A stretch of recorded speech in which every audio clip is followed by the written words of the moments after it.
Hello, and welcome to the LoneLarchPodcast. My name is Jenny. You can find me on Instagram as LoneLarchDesigns and on Etsy as LoneLarchDesigns and on Ravelry as Jentastic. How is everyone? I'm doing okay. I just found out well, I didn't just find out. I found out this morning when I woke up, but Gord Downie died last night. If you don't know who Gord Downie is, he's the head he was the lead singer of the Tragically Hip, which is a very popular Canadian band for the last 30 years. 30? 25? A long time. My lifetime, essentially. So yeah, that's pretty sad, but moving forward. And I am wearing my Gord Downie socks today that I made when they did the last concert. Yes, these are my In Gord We Trust socks. So trying to find the happiness in that and the fact that he is no longer dealing with cancer and all of that. So here we are. I'm back. In case you don't know, I haven't been around a lot this summer, and that's because work has been very busy, but I have now changed my schedule. And I mean, work has also accommodated this. I'm only working 2 days a week now, so I'm going to have lots more time to knit and lots more time to podcast and lots more time to play with my bird, which is good. My bird is my child, also known as Amelia Wren. So that's very exciting. So you should be seeing more of me. I'm going to start with a little thing that I'm going to read to you. I got this book from Juniper Grace, also known as Grace Cave. She had a thing up on Instagram. She made her own account or whatever for her yarn stash. She was destashing a whole bunch of stuff, and so she what's it called? Juniper Grace's yarn closet, I think. She was putting up a whole bunch of stuff that she was trying to get rid of, and you just pretty much wrote sold on the bottom comments if you were interested in buying it. So I acquired quite a bit of yarn from her. I'm probably not going to show it until I start working with it, but this is also one of the things that I purchased from her. And Stephanie Perot McPhee, who I got to take a class with in Knit City, which was so good. Stay tuned. But I read this one the other night and thought that it was great and fitting. So how this book works, it's just, what's it called? Meditations. So it's just like little snippets and little thoughts that she said, and she's written them down. So at the beginning, there's a quote, and then there's a little bit that she's written, and then like a mantra or whatever you want to call it, which it's just, some of them are hilarious. And if you've ever met Stephanie Perot McPhee, that isn't a big surprise. She is comical. I was going to say a hoot, and then I thought, who says a hoot other than my grandmother? Anyway, I don't know where that came from. So the quote is from Benjamin Franklin. It says, "It is the working man who is a happy man. It is an idle man who is a miserable man."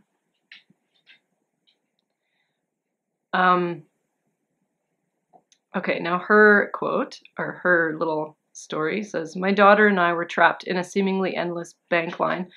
Now me, I am an experienced mother. I had a children's book, a baggie of snacks, toddler snacks, and my knitting in my purse. I've been doing this."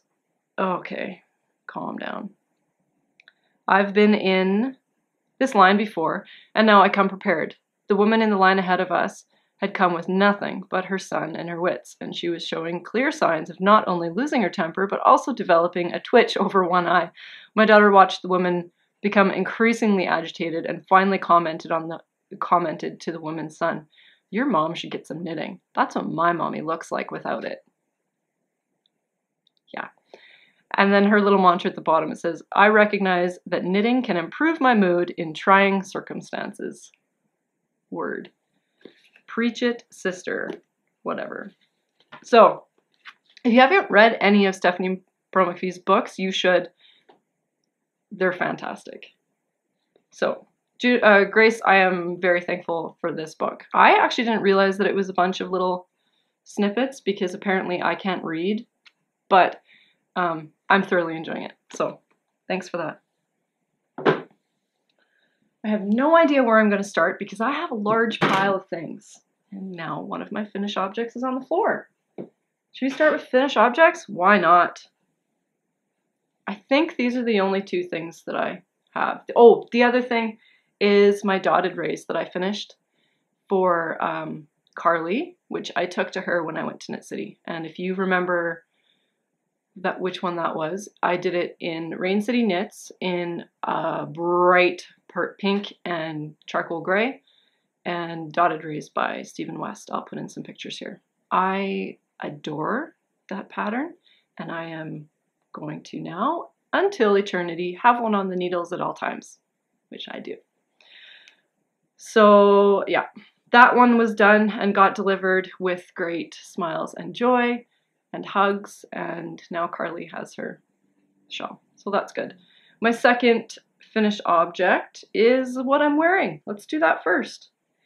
This was one of my Knit City sweaters. I was not going to do a Knit City sweater, but 3 weeks before Knit City, Jenny's crazy brain turns on and thinks, I am going to finish this sweater for Knit City, and I am going to wear it, and it is going to be amazing.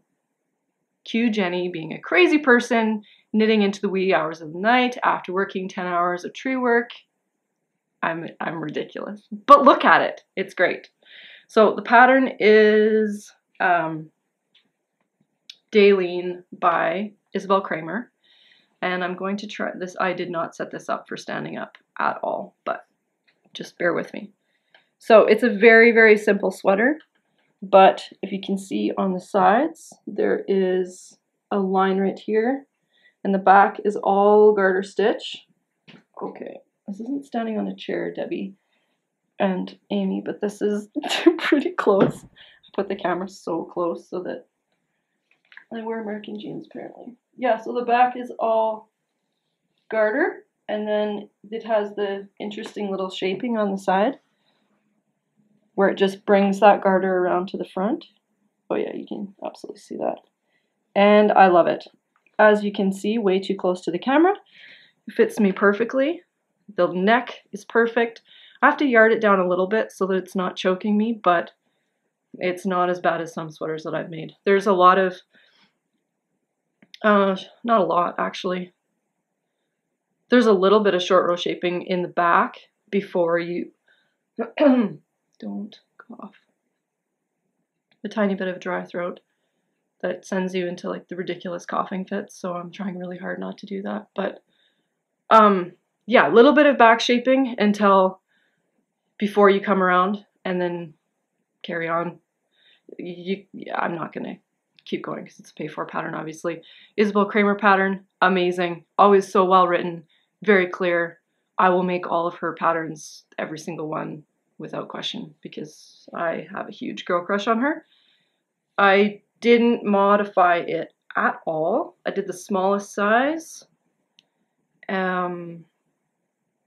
The only thing that I did different is because I have gorilla arms, I added 1.5 inches for the length of the sleeves. And what else was I going to tell you about it? I have started doing, I think it's Jenny's, is that what it is? Jenny's stretchy bind up, so surprisingly stretchy bind off. I've been doing it on the bottom or whatever, on the cast off of everything. And do you see how pretty it looks? It's so pretty. And because of the yarn overs that you do, to give it that extra bit of yarn in the cast off to make it stretchy, you get these amazing little wraps. They're almost little eyelets all along the, where are you, light? You almost get little eyelets all along the edge of the, yeah, edge of the cuff. Anyway, it looks really cool. And I did it for this, I did it for the collar, and I did it for the bottom too. But it's amazing, and it almost, the bottom one anyway, I can't show it, I don't know if I can show it to you. The bottom one, it almost looks like an I-cord bind off. I don't know why that is. Oh, ha! It's because that's part of the pattern. It's not an I-cord bind off, but it's the way she does all of her ending, and I'm not going to divulge that because that's proprietary, if that's the right word. But anyway, cleanest bind off ever. Anyway, so thoroughly happy with that. If you are curious about the yarn, this is Fiddly Dye Works in the Lone Larch colorway. Fiddly Dye Works is a new yarn company that has just started. She is my friend Kate. You all know Kate. If you were at Knit City, Kate was the one that was running around getting me food most of the time because I'm bad at feeding myself. But it's her yarn that I was handing out at Knit City, just the little, I didn't bring any over, but the little samples.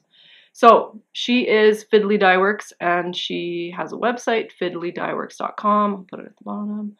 And it's awesome. And she's fantastic to work with. She does custom orders. She has lots of stuff in the shop. And we'll talk more about that later. But this is the Lone Larch colorway. This is the colorway that I came up with, and now she is dyeing it. So it's an amazing, you can see you have eyeballs, other than the shadows that are whatever. Tonal gray. And then it's got the little specks for the needles of green and the little specks of pink for the cones. If you've never seen larch cones in the spring, just Google it, larch cones. The color that they come out is amazing. It's fuchsia pink. It's insane. So, Lone Larch colorway, available in the shop now. I think she only has it in merino sock right now. But if you're interested in it in any of her other bases, just send her an email and she can dye it up for you, I'm sure. I'm totally making promises for you, Kate, without your permission. Sorry. I'm sure it's fine. Today's mug brought to you by Karis of Nanaimo, British Columbia. Oh, there goes the speaker. Is this not the most amazing thing you've ever seen? Karis made this in the spring, and I commented on it on Instagram. Karis is one of Kate's good friends. I commented on the picture in the spring, and Kate purchased the mug for me and then kept it until I saw her a couple weekends ago when I was in Vancouver. So is this not the most amazing thing you've ever seen? It's gorgeous. Yeah. So I'll put Karis's information at the bottom too. She makes amazing mugs and is a fantastic person and has curly hair.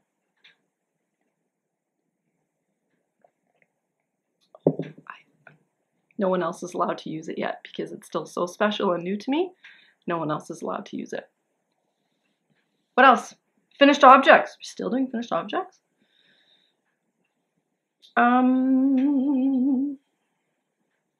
One sock. Two socks. These are for my sister-in-law Kimmy that lives in Revelstoke.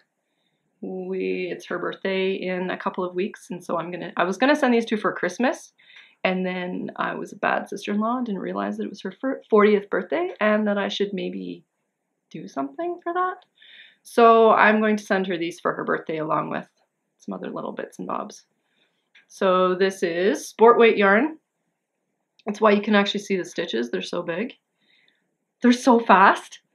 They're so fast. Kimmy and I have exactly the same size feet, so I just made them to fit me. I did 52 stitches, and I did them toe up. This gray is Tanis Fiber Arts. It's actually DK, don't tell anyone. Tanis Fiber Arts that I've had from 100 years ago. It's actually the same gray that I used on Kimmy's sweater. Yeah, read back in all the podcasts and you'll find out about that one. And then the red / pink / wine beautiful yarn is Fawn and the Fox in her fox base, I think it is. I think that's DK, or I mean your sport weight. I still have the tag because I'm sometimes on top of it. Fox, sport weight, 80/20. You get in the black cherry colorway. I love this color. I thoroughly enjoy doing these socks. I'll leave that out so I don't forget. Thoroughly enjoy doing these socks, and if you are hesitant to try socks, I would seriously suggest doing, I'm sorry, I'm never looking at the camera. I'm looking at my phone to make sure you can actually see what I'm showing you.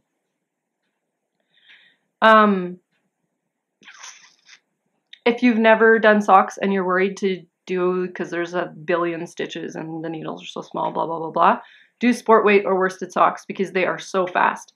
I did the entire leg of this sock in 2 days. Is that right? Maybe 2.5 days. And that's with working and life involved as well. It goes so fast. So that's great. I didn't do it from a pattern. I just did my normal rounded toe.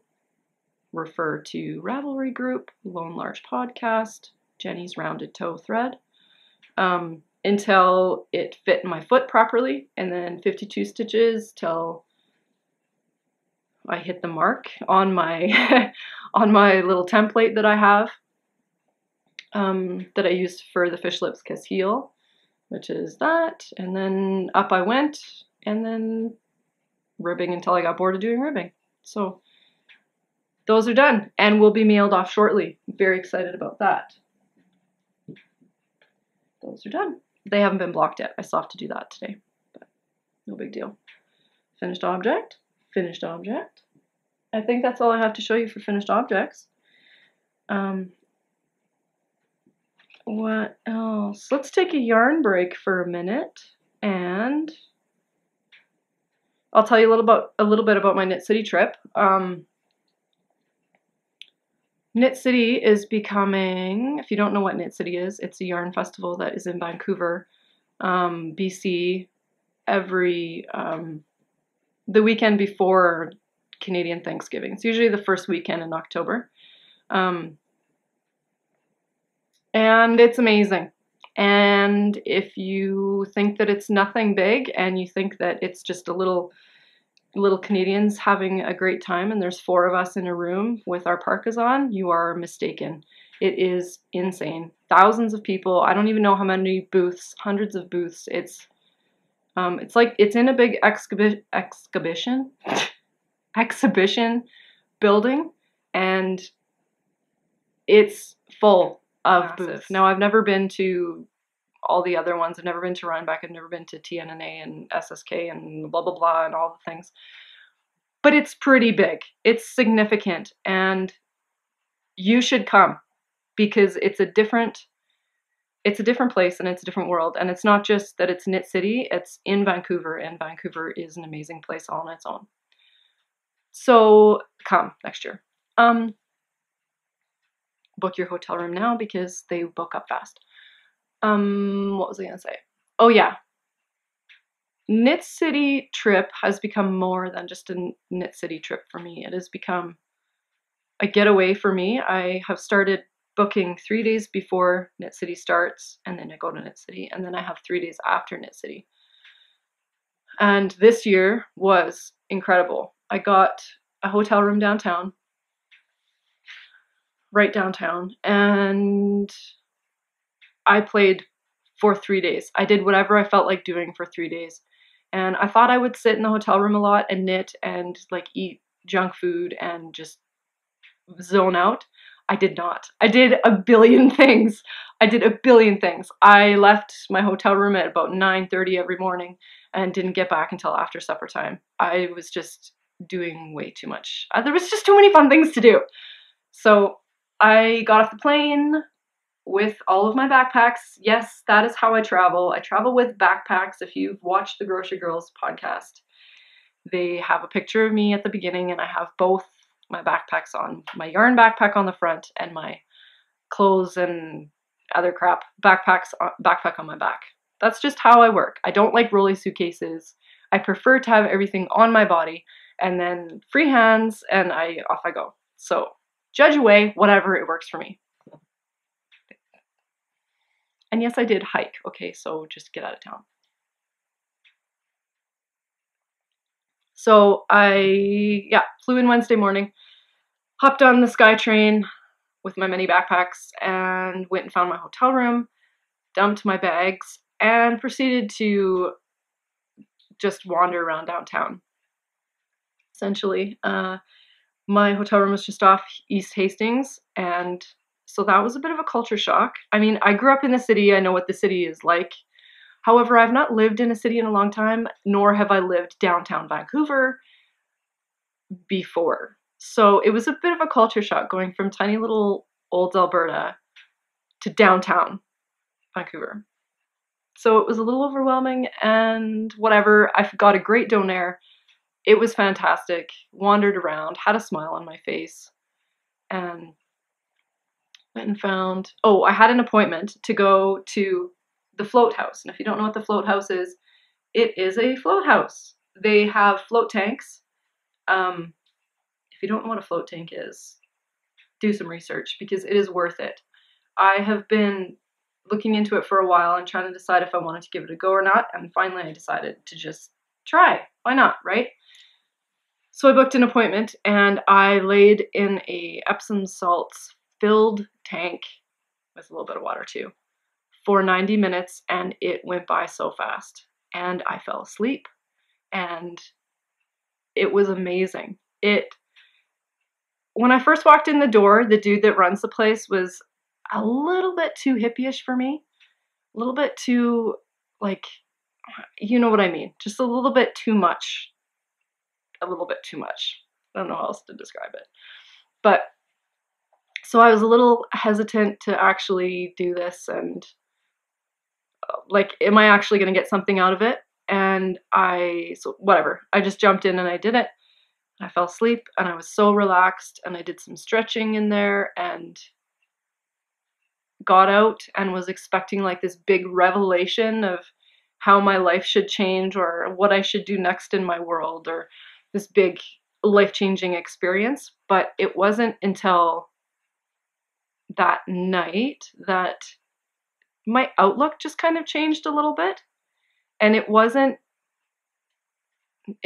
like, okay, now I know the direction that I'm supposed to go in my life. It was just calm down, take your time. Time is not as important as you think it is. I wonder if I should read you the bit that I wrote. This might be a little bit personal, but hold on. I wrote this bit when I got back to the hotel that night.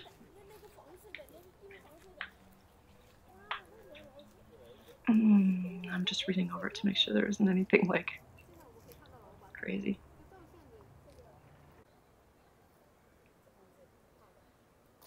Okay. Time is less important than you think. Time shouldn't be a restriction, it should be a luxury. Make every minute and every experience not a restriction. Oh, make every minute an experience, not a restriction. Every moment of sitting and watching the freighters wait for departure is important. This is when I was on the seawall. That's what it was. It wasn't at the hotel that night. It was the next day when I was sitting on the beach. Every moment of sitting and watching the freighters wait for departure is important. Do nothing. Take that time. Rest your brain. To watch a tree twist in the wind is just as important as keeping the house clean. All the mundane household garbage needs to be second or 15th priority. Spend time in the world, taking in all that you can. Busy Vancouver streets to silent forest, there is good in all things. Also can't believe that came out of my brain. But that's what I got out of the float tank. And it wasn't just, I have an issue with time and timelines, and I have this amount of time to do this, and then we have to move on to that. And it was running my life a little bit too much. Apparently enough for my subconscious to be working through that in the float tank. So if you're considering it, if you're not considering it, but you're curious, go check it out. I would definitely recommend it. And I mean, there's places in Calgary too that you can go. So I just need to make it a regular part of my world. So what was the next day? I rented a bike and I went to Stanley Park. And I rode around Stanley Park twice. It was the first time I took my time, and I stopped at a lot of the benches and just looked around and did some knitting. I worked on Kimmy's socks, and I just took that time, and I haven't been able to take that time all summer, so it felt fantastic. That was such a big part of the trip for me, was to just be able to breathe. So I stopped at a lot of the benches. There was a Chinese family that was sitting next to me on one of the benches, and they were there with a little 5-year-old girl. She didn't speak any English, but the mom did. And so I started talking to the mom a little bit and playing with the kid and sticking my tongue out at her and, just playing with her, because it was like I was looking at Emmy. She was just another little 5-year-old girl, gorgeous little kid. And so, she came over and asked me what I was doing. I was knitting, shocker. And so I was explaining it through her mom. Yeah. Anyway, so I played with her a little bit and just enjoyed life. Talked to lots of people, lots of tourists down there. But I mean, I was a tourist too, is the whole point of it. But it was very cool. Carried on down the seawall, found a beach, watched the freighters. It sounds so ridiculous, but I just sat there and watched the freighters and the boats and watched people. That's a big thing too. And then I took myself for lunch at the tea house, which was very fancy. I felt like such a scrub walking in there because I had a helmet. I was like, in my Cloudveil shorts, my outdoorsy shorts, and my t-shirt and my merino top, and like I was going for a bike ride, so I didn't dress fancy. My chacos, my hippie boots. And yeah, I walked in and I did not fit in. But I didn't care. I did not care. I wanted to treat myself, so I had an amazing lunch of all different types of salmon. It was like a salmon spread. There was candied salmon, just raw salmon, a little bit of like seared salmon with all these other little bits and pieces with it. So good. And then what did I do? I went and found the big trees. That's when I did my Instagram story, or my Instagram live. My phone died. That's why I disappeared. I did not die in the forest. My phone died, which was kind of bad because I was very much relying on my GPS, and well, not in the park, but just to get me back to my hotel. But so I freaked out a little bit because I had no more GPS, but it was fine. I was like, all I had to do was follow the seawall back to the bike shop, drop my bike off, and then walk all the way down that street, like 10 blocks, and there was my hotel. So it wasn't a big deal, but my security blanket was gone, right? My phone's dead. Now what do I do? It's crazy how much we rely on technology. Yeah, so I went and found the big trees, and they're like big trees. Like big trees! And it made me happy that they had them marked on the map. I love that. I want to find the big trees. So I hugged the big trees a little bit. And then it was only like, what time was it at? 2 o'clock maybe? So I decided to ride around again. It's another 8 kilometers or something. So I put my music on. And no, I didn't, because I didn't have any battery. What did I do?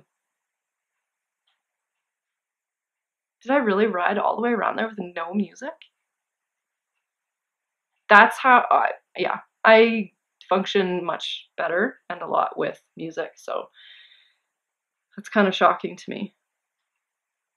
Anyway, went around the seawall again.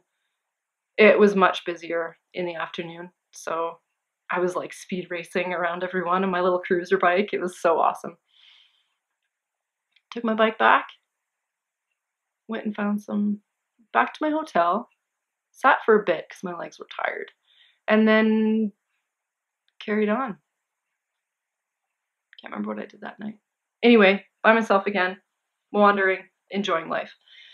And then the next day, that afternoon that I was on the seawall, I decided that I was going to knock something off my bucket list and go on a float plane. So I did. I booked a flight for a float plane the next morning at 10 o'clock, and I walked, it's like 3 blocks to the little downtown float plane terminal. I don't know. It's like a proper terminal. There's probably 10 or 15 float planes that are there, and they go over to Victoria, and they go over to Comox, and they go up the Sunshine Coast, and they go all over the place. It's a thing. This is just how Vancouver works. Float planes, because water, right? Which is very foreign to me. I am a landlocked person. So I walk the 3 or 4 blocks down to the terminal and got on the float plane. I took a gravel about half an hour before I got on the float plane, because I am very bad at sea motion sickness. Very, very bad at that. So I thought, I don't care, I'm going to do it anyway. Gravel, off I went on the float plane. Amazing. It was a little bit cloudy that day, but I didn't care because the views down into the little inlets and these little islands that are just covered in magical foresty trees, and then downtown, it was just a big flyover of downtown and Stanley Park, and you kind of go up the inlet. I can't remember what it's called, but Burnaby's on your right side, and we actually flew over the P&E, which is where Knit City was. And it was fantastic. It was so cool, but the feeling that I wanted was to experience lifting off the water and then landing on the water. You could not. It was so smooth. It was way smoother than landing on land. Way smoother. You couldn't even tell when you left the water, except for the fact that the spray on the pontoons stopped. All of a sudden, you're just floating. Like, it wasn't. I mean, you can feel that too when you're in a plane that has wheels on the ground, but it's different. It's so different, and it was so cool. But by the end of it, I was starting to feel very queasy, even with my gravel medicated. So I had a little puke. It wasn't, and this may sound totally disgusting, but I am so used to dealing with this that I kind of allow myself to puke enough or have that feeling enough for my body to reset, and then I'm fine again. So I had a little puke and then started breathing and calmed myself down again. And then we landed, and it was great. It was totally worth it. Even though I felt terrible by the end of it, it was incredible to see Vancouver from that vantage point and to pick out all the little places that I'd been already and just to have that experience. So that was rad. What else did I do that day? That was Friday, I think. Was that Friday? Yeah, was that Friday? What else did I do that day? I can't remember. But I think then I went shopping. And then I was supposed to meet Kate. Yeah, I'm pretty sure that's what happened. Thursday, I went to Stanley Park. Yeah, okay, that was Friday.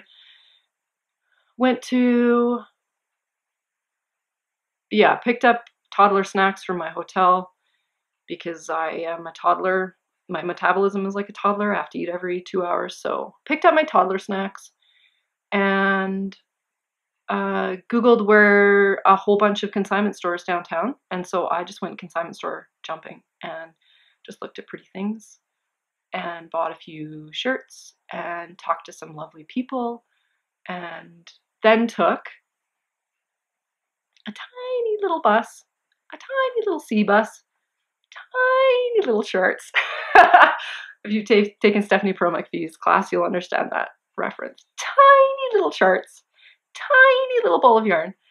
Anyway, yeah. What did I do? Oh, yes, I went on the tiny little sea bus. So after my shopping excursion, I went and found a little sea bus. It wasn't a sea bus, though. Well, I can't remember what it was called. But they're tiny little boats that they're like buses, only they go on the water. They're not like big ferries that would fit 50 people. They're like tiny little boats that would fit 10 people maybe. And they just hop all along False Creek and go wherever you need to go. So I took one of those over to Granville because I had a couple stores to go to pick up some things, because that's what you do when you're there. Went and got some tomato and mozzarella salad because it's so good, and just ate the entire thing out of the little container. So magical. People were looking at me like I was crazy because I couldn't find a fork. So I just had the little see-through container of this salad, and I was just like walking through all these stores. I didn't touch anything because I had slimy hands, obviously, but I'm just walking around Granville Island like a maniac, eating all of this fantastic salad. Went to Dillish General Store, got a new t-shirt that says, I haven't met a tree that I didn't want to hug, or something like that. I've wanted that shirt for a long time. So I picked up one of those and picked up some new inserts for my traveler's notebook. And then I hopped on a bus and went back to my hotel to meet Kate, because we're going to Stephen West that night. The lecture, Stephen West is the best. was very entertaining. It was very fun to experience him and meet him. And everybody got one of these little mini skeins from Ancient Arts. That's what the door gift was, or whatever. It smells like yarn. Where am I gonna put all the stuff that's done? Yeah, saw all the yarn peeps. Grocery girls, sat with them. Marsha. All of the people that I saw. Sarah, Roof Creative. Mud Punch, I had a bag for Chantel. And she had a skein of yarn for me. Which is this one. The reason why I bought this one, Chantel, it's called Lounge Act 80/20. It's her normal base. If you have not used Mud Punch yarn, get on it, because for real, her self-striping is magical. And every year at Knit City, I get one of her skeins because it's a thing, and I love it, and I love her. It makes me happy. The reason I bought this one is because it looks so much like the Lone Larch colorway, only amped up a little bit, that I could not resist. It's a larch tree in the spring, right there. So, thanks Chantel, I really, really love it, and I'm trying really hard to resist not casting these on, but I have too many other things that are apparently more important in my head. And I gave her the sparkly leaf bag that she purchased and chatted with all the people, jumped in and got a selfie with Stephen West. There was like this weird little lull right after he'd finished his lecture, and everybody was kind of getting up and he was just standing in the corner. No one had attacked him yet. So I just slowly pulled my phone out of my pocket, flipped it to turn the camera on, and went and walked up to him and said, "Fastest selfie in the world, ready?" He said, "Yes, go." Click. Took totally ridiculous fuzzy selfie with him. Commented on his amazing shirt that had a massive bow. The bow was the size of his chest, and he is not a small gentleman. He is very tall and not wide, but he's a man. He is a large person. So his bow on his shirt was like this big. It was incredible. So that was rad. Gave him a high five. On with the world. Let everybody else fawn over him and went and chatted with everybody else. So that was great. Kate and I went back to the hotel and hung out. And then Saturday morning came, and I did not buy a lot of yarn in Knit City. I spent so much of Saturday talking to people, jumping from one person to the other. I did not fondle a lot of yarn. I looked at a lot of yarn, but I told myself that I was not buying anything that wasn't thought through, because I have a lot of yarn. I have a massive Rubbermaid container that is sitting beside me right now that is full of yarn, and I do not need yarn. I need to make thoughtful purchases that I can use throughout the year to remember my trip and remember the people and all of that. So I did. The first thing I got was, actually this might have been on Sunday, I can't remember when I bought stuff, but no, it was probably Saturday because we just had our class on Sunday. Anyway, the first thing that I purposefully went looking for was elderberry yarns. And this is, I can't remember her name, but she's Electric Tree on Instagram, also known as Elderberry Yarns. She used to dye for Ancient Arts, and now she is doing her own thing. So, where's the camera? Elderberry Yarns. This is the color that I picked because obviously, right? Look at it and look how rich that turquoise is. Is that turquoise? I don't know, but it's gorgeous. So, I don't even know if she has colorways. I don't care what the colorway is. It's beautiful. So I have no idea what I'll do with this, but the reason that I got this one is because I saw her pop up on Instagram quite a while ago. Not quite a while ago, a couple months ago. I saw her pop up and I really liked everything that she was doing, and so I wanted to support her. And when I found out that it was her, I went to find her booth, and then I saw her standing there and I went, "You've got to be kidding me, it's you? I know you." Well, I don't really know her, but you know, you see all these yarny people, and it was her that I had seen at H&R Arts, and for the last, whatever it's been, 7 years since I've really been crazy into knitting. I'd seen her at Old Fiber Week many times, and her husband and kid and all of that. So anyway, I wanted to support her, so I got this skein from her, and I also got this one, and I can't remember where I put the tag. I think it's in here. I got this one as well. This is one of the natural yarns that she has, and I'm pretty sure I have the tag in here still. No. This is what was in the package when Kate gave me the mug. This is what she put this inside the mug. There is the mug. Oh, there is the mug. And my comment down here says something. I must have the top one. So that made me laugh. And yes, I still have it in my knitting bag because it makes me happy, Kate. So that's that. Okay, maybe I don't have the ball band. I don't know where it went. That's annoying. I'm pretty sure it's Corriedale, because I wanted to get something that I hadn't knit with before. So Kate and I are doing a little, oh, it's inside, because I didn't want to lose it, so I put it somewhere safe. Yeah, inside the ball, where I always do. Corriedale, yes. Oops. My memory is getting better and better.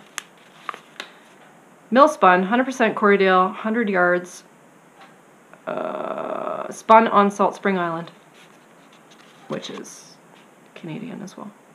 It's over on the west coast. Elderberry yarns. So, Kate and I are doing a knit together thing. We are knitting the Stovepipe. Is that what it's called? Stovepipe by Tin Can Knits? Stovetop? Stovepipe? Can't remember. Anyway, that's what we're doing with that, because obviously it's going to be magical. That. Let's put that over there. I got that. Put that over there. What else did I get from Knit City? That's the mud punch. Oh yeah, okay, here we go.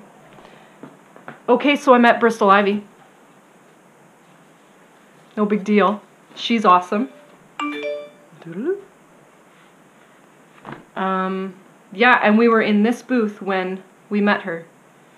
This is Abundant, what's it called? Abundant Earth Fiber, Whidbey Island. She's another one who popped up on Instagram a while ago and caught my eye, and I wanted to check out. So I'm hoping that you can see all the color in this. It's just crazy, bulky, almost roving. You can't, oh yeah, you can see. There's like greens and pinks in there, and then some darker grays. I hope you can see it. Individually unique hand-felted local wool, approximately 100 grams, 50 to 60 yards. Abundant Earth, Whidbey Island. So I'm going to make a big cowl with this. I'm going to make it not tight, but like tight enough to fit over my head, and then kind of make it a dicky style so that it comes out and then onto my shoulders, maybe even bandana-ish, so that I can wear it underneath my techie coats that have like a tight neck. Because I don't like to wear shawls under them because they're usually too bulky, says the person that's going to use this massive bulky yarn to make a cowl. I don't know if it's going to work out, but look at it. It's gorgeous. I actually wore it around the booth like this for probably about 20 minutes, and then Bristol Ivy walked up and started petting me, and then my life was changed forever. So I purchased that. And then I think this is the last thing that I actually got from Knit City.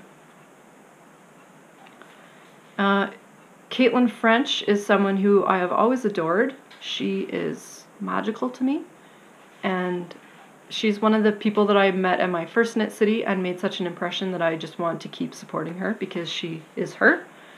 So I got a sock blank from her. And naturally dyed yarn, CaitlinFrench.com, 80/20 for, it's just like a sock weight sock blank. There's hope in watching the light disappear. I love that she has little quotes all over the place. I have quite a few of her stickers that say stuff that I can't remember right now. what is that one that's, do I still have that on my book? I don't think I do. It used to be on here. No, I don't have it in here anymore. It's okay. By the way, I've started a list of all of the things that I want to knit. You can't see it. I'm not going to show you. I'm not going to show you close up because then I'll be committed to it. Anyway, so Caitlin French sock blank. I'll show it to you. I don't think I really need to keep that because I know what it is and who she is and all that. I got this one. I wanted to just get a very simple sock blank. Kate made a good point. Sock blanks are so beautiful that she thinks they should be framed, and I kind of think they should be framed too. So I don't know if I'm actually going to knit this one. I probably will. Who am I kidding? Because I have no wall space to put any more art. I'm sure I could find somewhere. But yeah, so all of her stuff is naturally dyed. She uses dye stuff that she collects herself within a 5-kilometer radius of where she lives, which is East Van. It's pretty much the Peony where Knit City is. So I love that aspect about her and just how kind and fantastic she is. So, sock blank. I have a weird obsession with sock blanks. I have 2 of these now, but I have not knit with them because it's like they're special fancy gold yarn that I just can't justify knitting it yet, but I want to. It has to be something good that I come up with that gets knit with. Okay, so that's there. What else do we have? That's everything that I got from Knit City. Yes.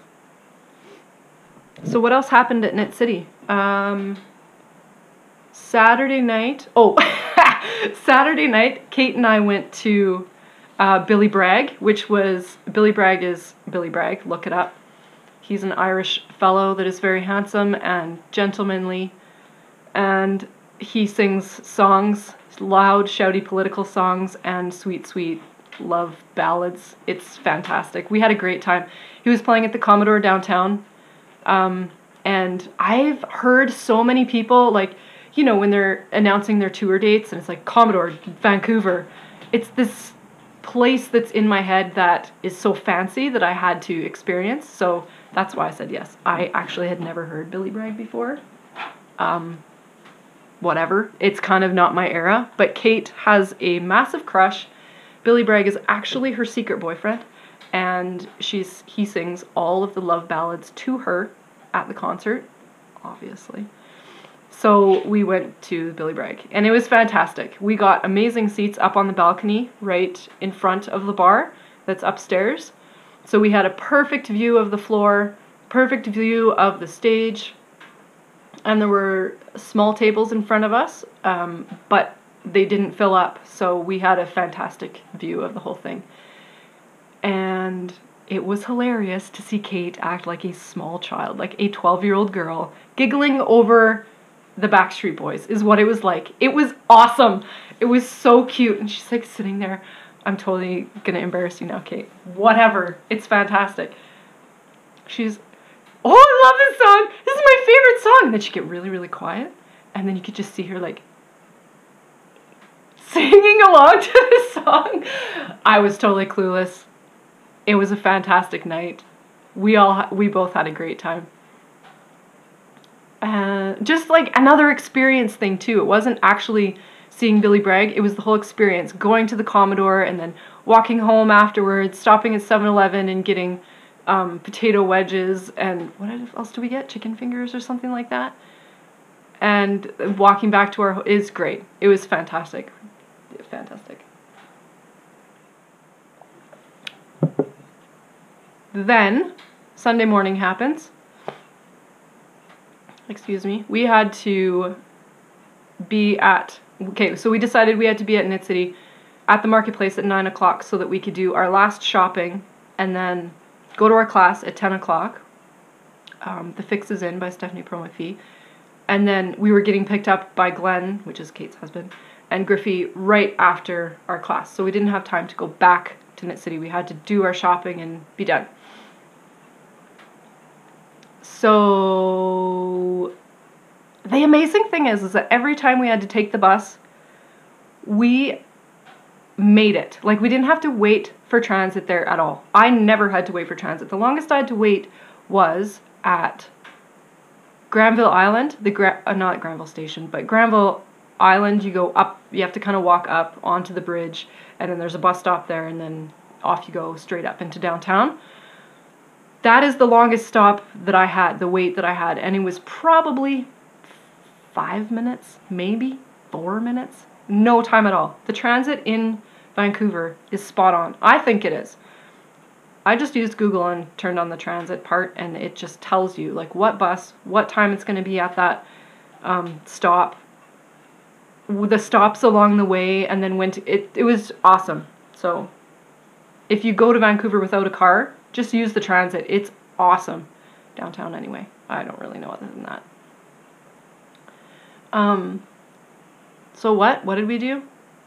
Oh yeah, we hopped on, went to Knit City, looked at all the things we could look at, talked to as many people as we could for that last hour, and then got harassed by the grocery girls because I was wearing 2 backpacks, one on the back and one on the front.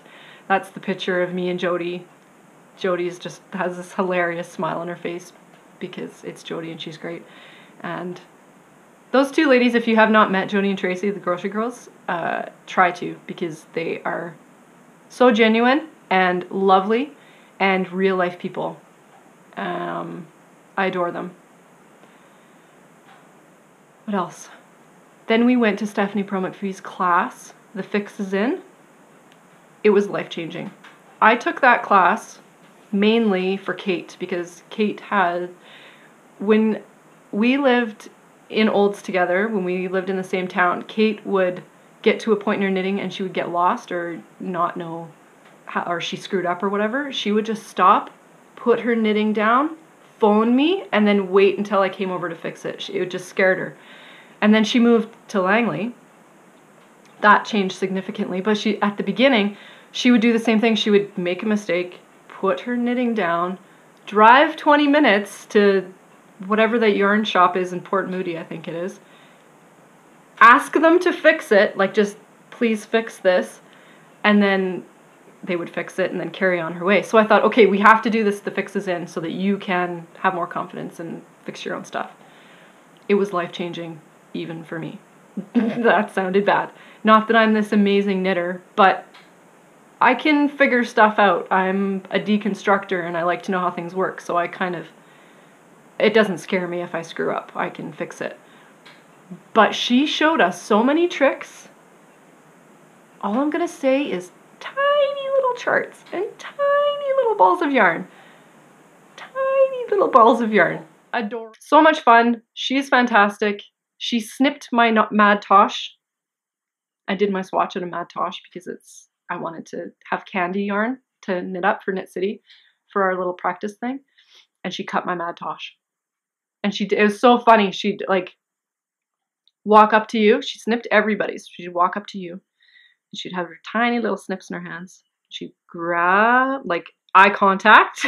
She'd grab your swatch, look at you and said, "Don't worry, I am with you through this whole thing." Snip, drop it on the table, and then walk to the next person. It was amazing and terrifying all at the same time. So we learned all sorts of things. If you ever have a chance, I cannot say this enough, to take a class with Stephanie Pro McPhee, do it. I will take all of her classes until the end of time. That's all. So I learned all that. Glenn and Griffey came to pick us up at the end of our class, about 1 o'clock. And we went to have a tour of the North Shore, which was so awesome. I've never been over there. I've been over there once when I was a very tiny human. My family and I remember going to Capilano Bridge, whatever it's called, Suspension Bridge, when I was like tiny, tiny human. But that's it. So, and Glenn grew up in North Van. So he took us on a little adventure through the forests. We went to Deep Cove. It was very busy. We kept driving. No one in that car likes people or busyness, so we just kept driving. But we found, where did we go first? We found 2 cool places. Oh, we went to, I can't remember the names of them, but it's the same gully as the Capilano suspension bridge, but it's the free side. I can't remember what it's called. Probably not going to look it up because really it doesn't matter. But we walked across the Little suspension bridge, walked down to a spot where there's cliff jumping and stuff. Do not cliff jump there. It is very dangerous. People die. But awesome little swimming holes, a beautiful magical forest, of course. Any forest is magical to me, but these are especially magical because the trees are about the size of my house and there's ferns everywhere and moss everywhere and it's just magical. So we went there. There were a lot of people. Calm down, Kate. It's fine. I still had fun, even though there was a gazillion people. And then we went to Lighthouse Park. Is that what it's called? Lighthouse Park?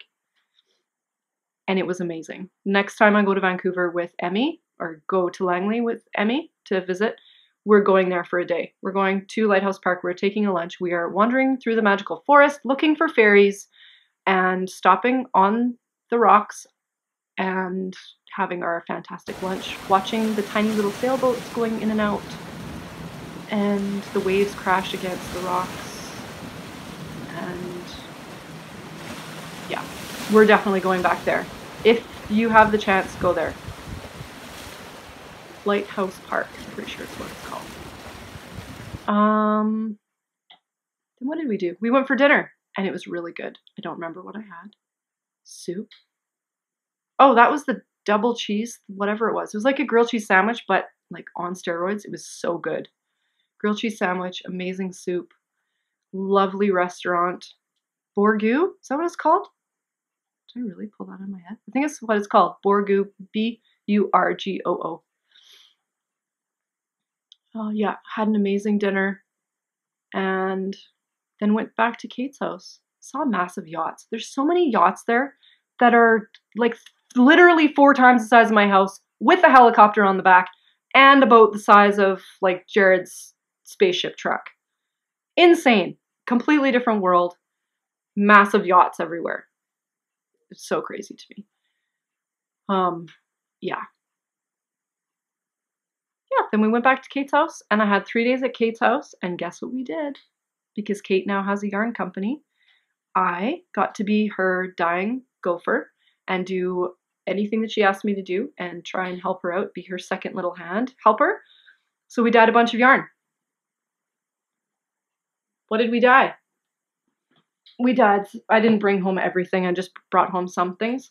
Remember that, was it last year? Was it last episode? I can't remember, or maybe the episode before that, where I was showing you yarn that I had got and I kept taking things out of the bin, but was like, that's top secret, that's top secret, that's top secret. That's because it was all the yarn that Kate has been dyeing to prepare for her shop opening. So this is one of them. This is probably my favorite. Here we go. This is her organic superwash merino. No, it's not superwash. Organic merino. Where's my iPad? I got it on purpose so that I could not tell you lies. Hold on, patience. The colorway is Eliana. I know that part. I just want to call it by what it's actually called. Fiddly Dyrex. Organic merino worsted. Eliana. There you go. That's that one. I am going to turn this into a hat at some point. I think it's going to be a tread hat. Oh wait, is that a tread hat? I'm going to make a tread hat out of it, I think. Where's the camera? I love this colorway. It was originally called Calm Down in big shouty caps because Kate was having a little bit of like mini meltdowns trying to get things perfectly right, and I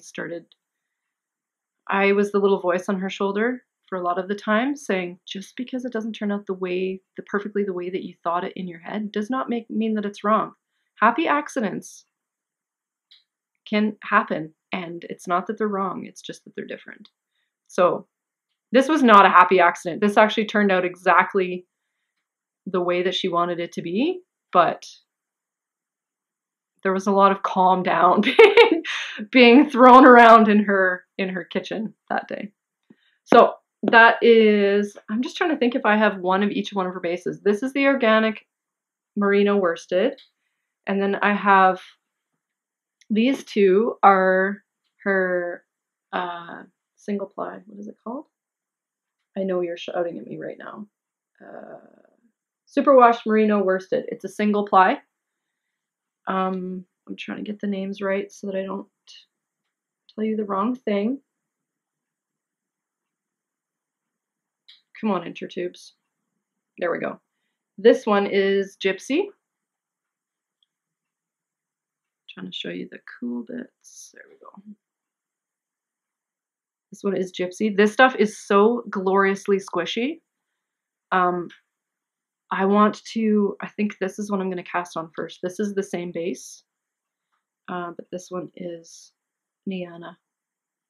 It is the most glorious tonal purple. It has some dark purple speckles as well in there. Hopefully you can see. On her website, the pictures are spectacular. So if you are curious what it actually looks like, just go to her website, fiddlydyeworks.com. The pictures are awesome. They're very, very accurate. So I think this is what I'm going to cast on first, because I haven't knit with this base yet. It is so gloriously squishy. I just want it all over me all the time. I don't know. Should I do a cowl? Should I do a hat? I'm all about the cowls lately, but like tight, snug cowls. I don't know. I think I'll do a cowl. We'll see. So Gypsy, Niana. This one is amazing. I love this one so much. Look at that. I'm doing this backwards. Oh, I love it. So 1, 2, and then this one is going to be a giveaway. I haven't decided what I'm going to do with it yet, but this is the Lone Larch colorway on her BFL sock. Yeah, that's the BFL. On the BFL sock, and then I have a tiny little stitch marker, or not stitch marker, progress keeper to go with it. These are made by Carmen's little boy. Carmen is Owl and Lily on Instagram, and he is making these little progress keepers to raise money for the gray owl, I think is the one that he just did. And he's trying to raise this money to give to this charity that helps the gray owls, and in doing so, it makes him become a, what is it called? Shoot, and I didn't even look at that email again. Forest ranger? I'm going to look right now because I don't want to get this wrong. Carmen even sent me the information, so maybe I should use, oh, there's Jared. Oh, where is it? Carmen. WestJet. There it is. Okay, calm down. The list. Blake's right up. So Blake is her son.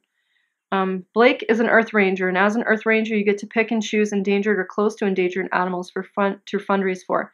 He has chosen the gray fox, and he reached his goal. Okay, he picked a goal of 150, and then once reached that goal, he was wanting to purchase some art supplies and Lego set from funds left after his goal. Obviously, you worked hard, buddy. Treat yourself. Once he does get this goal, he receives some prizes from Earth Rangers and ups his rank and can continue to fundraise for new animals or land conservation. This kid's amazing. He is taking orders for the yarn skeins, which are these. They're tiny little yarn skeins. Sorry, everything's backwards. They're made out of those little perler beads. They're so stinking cute. He's taking order for the yarn skeins as well as his unicorn progress keepers. Go to Owl and Lily on Instagram and you'll have more information there. Because he is only 9, he is not allowed to have social media accounts, so I will take any incoming orders and relay to him. Oh my goodness. Sorry, Jared is apparently telling me all the things about our house rentals right now. It's okay. Bear with me. Because he's only 9, he is not allowed to have a social media account, so I will take any incoming orders and relay to him. So you can Instagram message her, or I'm not going to give you her email because that might be bad. So yeah, I got 4 of them. I can't remember what 4 for $10 or $12 I think is what it is. But just send Carmen a message or search through her Instagram and comment, and you'll know.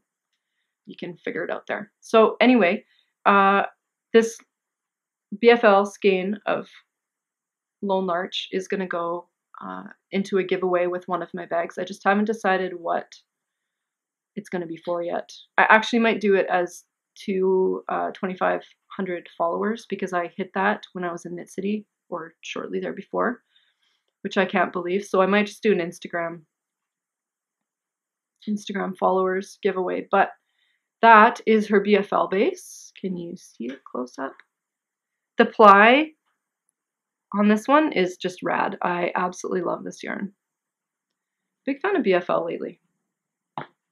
So that's done, that's done. Now, do I have, oh, works in progress. Right. Oh, and I didn't show you that either. Oops. That's okay. I don't even remember where I was. I will show you this though. I got a gradient kit, a gray gradient kit, because I'm all about the grays right now, to match with all my crazy skeins of yarn that I have still.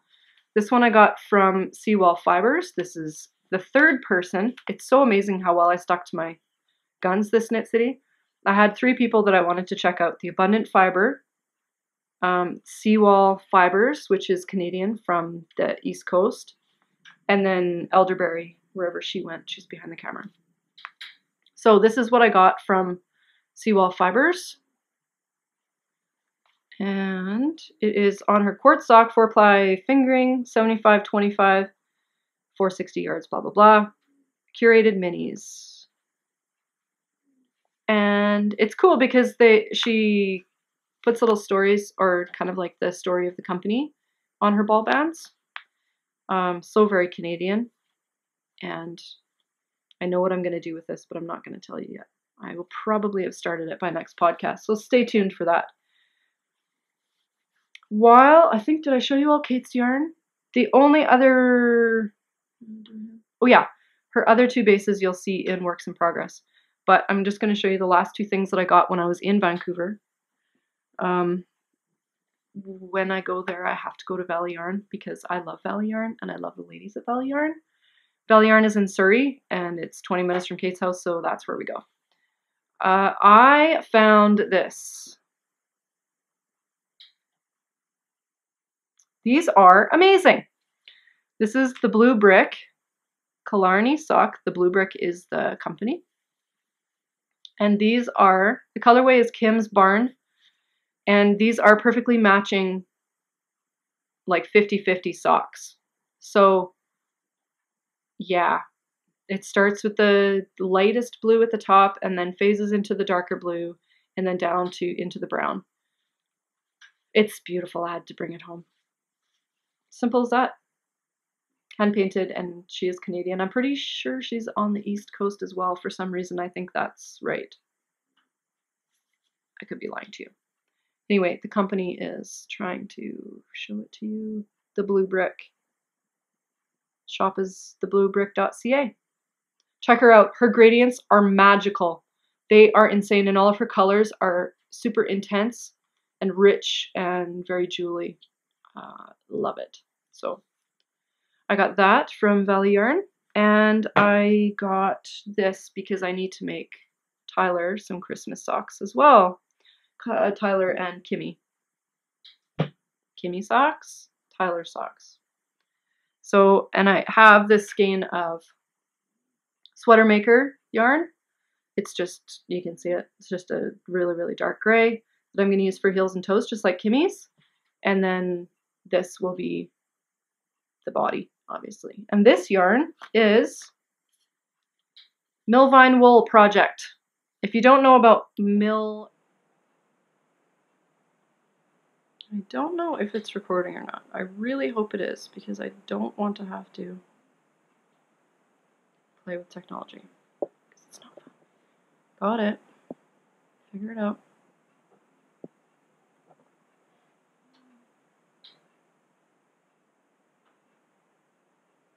I think it is recording.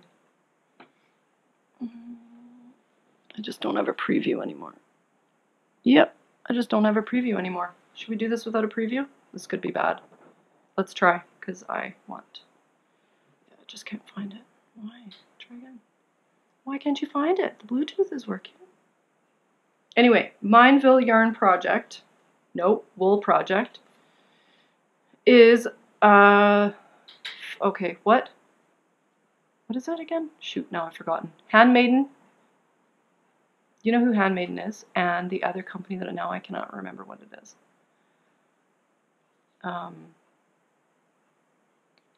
Anyway, Jasmine at Valley Yarn was telling me that this is kind of like their testers, the Mineville Wool Project. It's like it's just another, I don't know.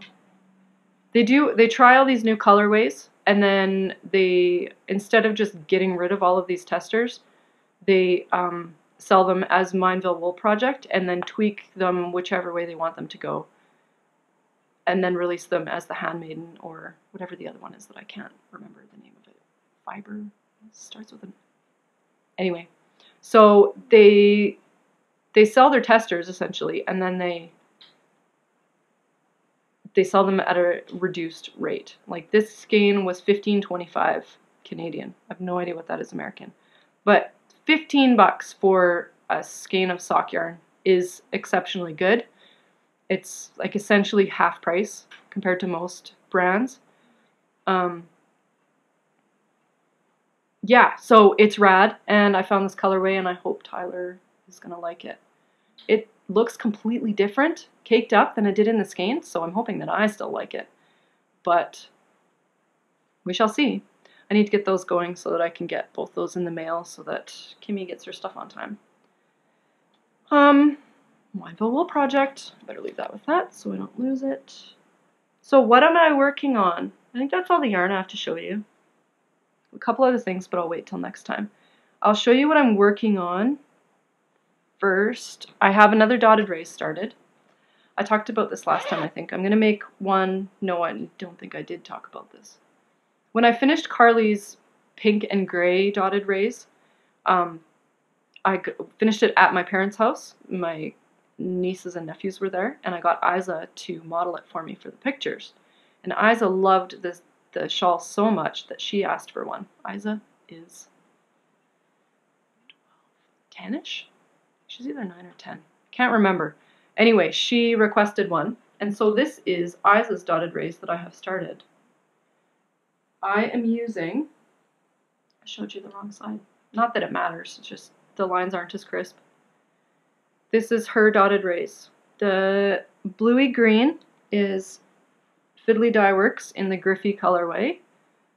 I used this yarn to make my approach socks. As I was designing it, this is the yarn that I used. It's the Griffey James colorway from Fiddly Dye Works, and 25% of all of the sales for this yarn and the Lanny Rose colorways is going to the Autism, now I've forgotten that too. What is it, Kate? Autism Association of Vancouver or something, which is an association that Kate's family is very much involved with. Griffey has autism, and they've been working very closely with, they just use their programs quite a lot. I don't want to say something that's incorrect, but Kate felt that this is something that she could do to give back for all of the help that they've gotten with Griffey. 25% of the proceeds from every sale of the yarn in the Griffey James and Lanny Rose colorway will be donated directly to the Canucks Autism Network. So if you're interested in that, just go to fiddlydyeworks.com, and there's a tab that says Giving Back, and she explains, I don't know if you can see that because I don't have a preview anymore, but she explains how that whole thing works and how it's influenced their lives. So, Griffey James colorway, and a silver that she dyed up for me because she's awesome. It's a tonal silver, and it's magical. It shines! It shines in the sun. It's crazy. Because Kate has magical yarn dyeing powers, she makes magical yarn. So these are the two colors. I have more of the Griffey James, but it's over there. And this is what it is becoming. And I am loving it. note Blake's other little stitch marker that I'm using. Emmy told me that I had to use this one because, Mom, green is your favorite color, so you have to use the green one. All right, using the green one. So I'm working on that. That is awesome mindless knitting. Even though there's short rows and a little bit of counting, I've figured it out and I've memorized the pattern enough that I just read it, like read the knitting and carry on. Dotted rays, best thing in the world. The other thing that I'm working on, well, I don't only have 2 works in progress, but these are the only 2 actually functioning works in progress right now. There's a couple others that are in hibernation. So these are the other 2 of Kate's colorways. I'm sorry if you're bored of me talking about Kate's yarn, but that's what I'm working with, and so that's what I'm going to talk about. And it's great stuff, so you should go look. I have started, if you saw on Instagram, a couple days ago, I put up 2 skeins of her Dirty Beach colorway, and I asked what I should make with it. I decided to just go with my gut and make a Waiting for Rain by Sylvia McFadden, who is Soft Sweater. So this is Dirty Beach, and this is her alpaca merino base sock weight. Look how fuzzy it is. Look, that's an animal hair. But look at how fuzzy it is. It is so soft. It's kind of interesting to work with because it's so soft and smooth that it almost feels like a single ply. It's not a single ply. I don't know how many plies are in it. Kate. I don't know. And I don't care enough to look right now. But it is so soft and so smooth on my magical Addy needles. It's just glorious in my hands. So for the main part of it, like all the garter part of the Waiting for Rain, I'm doing in the alpaca. And then the little pockets of lace work, I'm using her merino sock base, which is obviously the same colorway, Dirty Beach.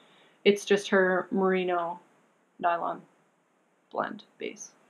So, Dirty Beach. And it is amazing the way that it is knitting up. It makes me so happy. It's odd because it's like this neutral. It's like this neutral color, but when you look up close, it has so many other colors in it that there's so much depth to it. I don't know how else to describe it, but it's not like purple, beige, or sand. Purple, beige, and green, and little bits of brown. It's just like, because everything is the right shade, I guess. Everything's the right tone, that it just all melds together and makes this beautiful neutral. I hope that you can actually see that. But I'm thoroughly enjoying it, and I've got to the point where I'm ready to start the next lace panel. I haven't done lace in a long time. I'm not concerned at all. It just means that I actually have to be paying attention when I'm doing it, so that should be interesting. Since I have more time on my hands and a little bit less stress, that shouldn't be a big deal. So that's all that I'm working on. Actively. Yeah, actively. Let's just leave it at that. What else do I want to talk about? I wanted to show you this. So why not? Why should I not show you this?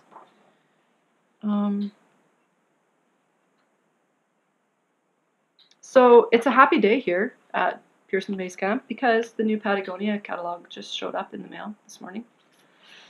This is very dangerous and very exciting, but I wanted to show you this, not that I want to show you what I want to buy in the Patagonia catalog, because that would be one of everything, but I wanted to show you this last page on it because I think it's really cool. A lot of what Patagonia is about is recycling old garments and reusing the fibers and the materials and turning them into new garments instead of, you know, not. So, I wanted to just show you this picture, just made me smile. This is the last page in the book. It's not a man climbing a mountain. It's not someone hanging off a cliff. It's not someone skiing down an amazing thing. It's this man sorting through old wool garments. And down on the little thing it says, creating treasures out of trash is Figli di Michelangelo Calamai, something. a factory that has been collecting secondhand wool garments since 1878 in Italy. So they recycle, they recycle all the wool and turn it into new Patagonia things. Not this specific place. I mean, I'm sure they supply other places too, but there's this little thing about, they're just explaining why they do it and stuff like that. We introduced recycled wool in 2010. Recycled wool uses less virgin material and reduces the land use requirements for sheep grazing compared to non-recycled wool. It encourages new recycling opportunities for wool products that are no longer usable. We'll continue to look for innovative materials like this so we can lessen our impact in the apparel industry and our finite natural resources. There's a reason why prospectors heading up to the Yukon Territory during the gold rush wore wool. It is durable, reliable, and it sheltered them from the endless days of frozen fog. We took a look at this heritage material and employed synthetic insulation where it was needed to come up with the modern interpretation of wool outer. So it's explaining this parka that they've made. Parka outer fabric is 60% recycled wool, 36% recycled polyester, and 4% other fiber. Blah, blah, blah. See the entire collection at Patagonia.com. Recycled wool outerwear. So, not that I am trying to tell you to go and buy Patagonia stuff, but I've always been a Patagonia person, even though it doesn't cost a lot. It's an investment. Outerwear to me is very important because I live where I live and I work where I work, and I play and do my hobbies as well. But Patagonia as a company they just have so much integrity. They do have fair trade certified sewing. Their resourcing of materials is number one. Like, they're constantly trying to find the best way to do it and the most responsible and the most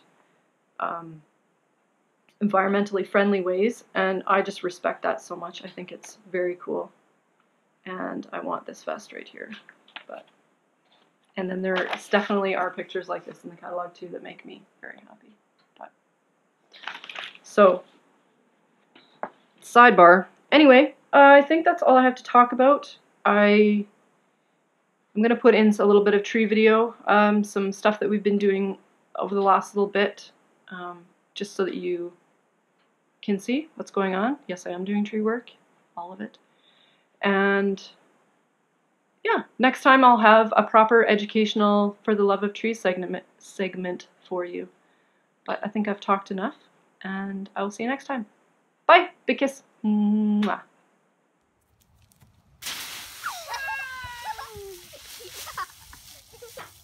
Go again!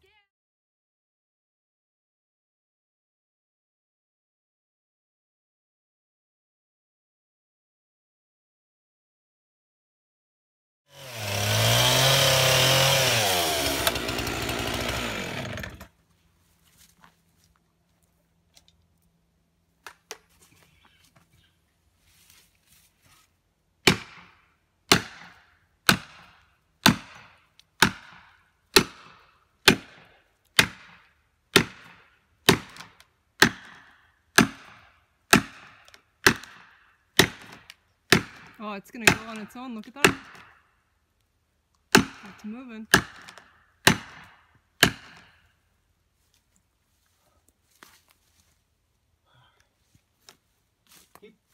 Just take up the tension as it comes towards you, Tom. Yeah, or the slack, I mean.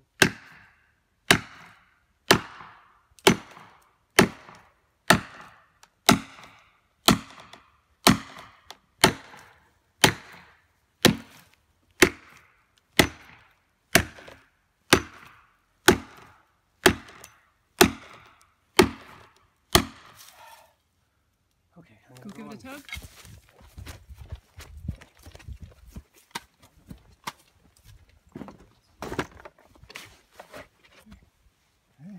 Oh, dis-toi.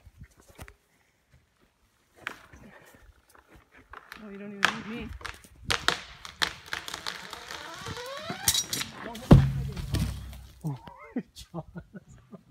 What? Don't hit the pulley! Don't hit the pulley!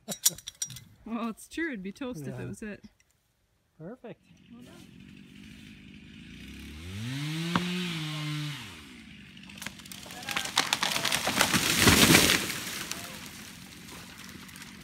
Nice. Ta-da. Ta-da. Cool.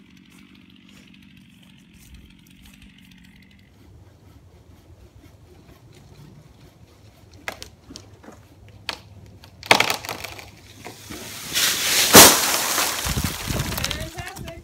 Perfect. Thank you, ma'am. Good job.